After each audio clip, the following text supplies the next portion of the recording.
පරිහරණය කරුවා මම මේ වැඩ කටයුතු කාරණාවන් සිද්ධ කළා. ඉතින් මට හිතුණා නායක මහඳුරු වෙන්නේ මගේ පැවිදි ජීවිතේ 30 වසරක් ගත වෙන අවස්ථාවේ මේ විදිහට ශාලාවක් හදන්න ඕනේ.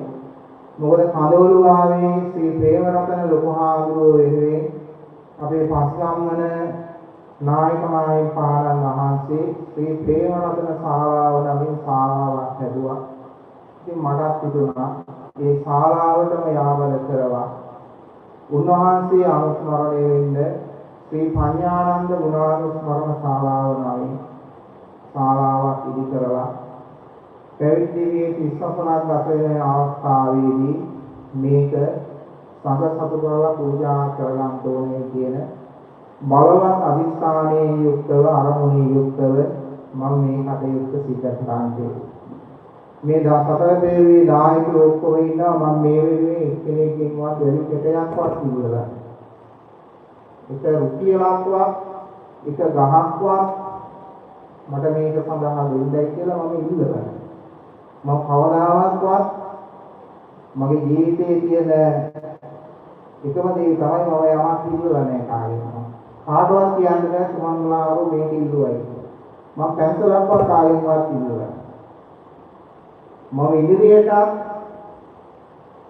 ඒ විදිහටමයි ජීවත් වෙන්නේ. ඒක තමයි මගේ දර්ශනය.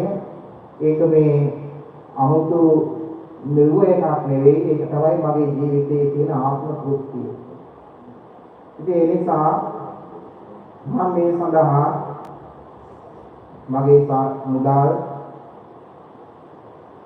ලක්ෂ 200කට වැඩි ප්‍රමාණයක් මම වියදම් කරලා බොහොම සන්තෝෂයෙන් වියදම් කරා. මම මේකත් එක්ක තියෙන සම්බන්ධය අදින් අතහරිනවා. මම මේක හැදුවයි කියලාවත් මම මේක ගැන ආයේ ඔබ ඔය පින්නතුන්ගේ 7 දවසේ දාන ගෙදරට ඇවිල්ලා මල ගෙදරට ඇවිල්ලා 3 මාසේ වනට ඇවිදින්න මේක ගැන මම ආයේ කතා කරන්නේ. අද මේකත් එක්ක තියෙන සම්බන්ධය මේ මොහොතේ අද මේ උත්සවය සමග මම මේකත් එක්ක තියෙන සියලු බැඳීම් අත්හරිනවා. ඉතින් මේක විහාරයට එකතු කළා වූ විහාරාංගයක්. ඉතින් මම සන්තෝෂ වෙනවා සතුටු වෙනවා. විශේෂයෙන්ම මට මේ වගේ කටයුත්තක් සිද්ධ කරගන්න ශක්තිය ලැබීම පිළිබඳව මම සන්තෝෂ වෙමි. මගේ ගුරු දේවෝත්තමයන්න් වහන්සේ උන්වහන්සේගේ ජීවමාන ආශිර්වාදයේ වගේ දෙයක් මගේ ජීවිතය තුළ තියෙනවා. ඉතින් උන්වහන්සේ කොතනක හරි ඉඳලා උන්වහන්සේ සන්තෝෂ වෙයි සතුටු වෙයි. උන්වහන්සේ පසුතැවෙන එකක් නැහැ. උන්වහන්සේ දුක් මහන්සියෙන් උන්වහන්සේ මට ජීවිත කතාව කියලා තියෙන උන්වහන්සේ ජීවිත කතාව මම අහලා තියෙන එක සියල් දහස් වාරයකට වැඩි. උදේට කියනවා, දවල්ටත් කියනවා, හවසටත් කියනවා. මම කවදාවත් ඕක කිව්වයි කියලා අනේ ඔක නායකයානේ කිව්වනේ කියලා මම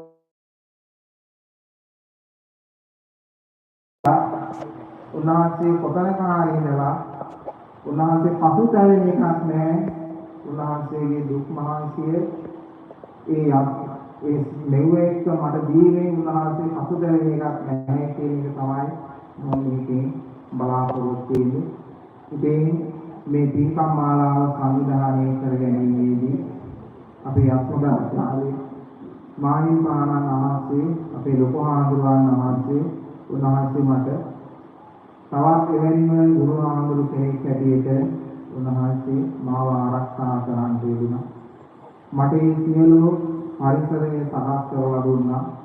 ඉතින් කවර අවස්ථාවකවත් උන්වහන්සේ මාගේ වැඩකට විරුද්ධ වෙන්නේ නැහැ. මොකද මම විරුද්ධ වෙන වැඩ කරලා නැහැ. උන්වහන්සේට විරුද්ධ වෙන්න හේතුවක් වෙන වැඩක් මම මේ තිස්සතර පුරාවට සිද්ධ කරලක් නැහැ. ඒ හින්දා උන්වහන්සේගෙන් ලැබුණු ආශිර්වාදේ වගේම මේ සතර පෙරුවේ දායක පින්නතුන්ගෙන් ලැබුණු ආශිර්වාදේ මත අද මේ පින්කම මේ විදිහට උත්සවයේ සිද්ධ කර ගන්න අවස්ථාව ලැබුණා. ඉතින් මේ ප්‍රසාද පූජාව පිළිබඳව ඉතින් මට අදහසක් ඇති වුණා මේවා මම දැක්කේ අපේ ලොකු හාමුදුරුවන්ගේ. ලොකු හාමුදුරුවෝ තමයි නායක හාමුදුරුවෝ අපවත් වෙච්ච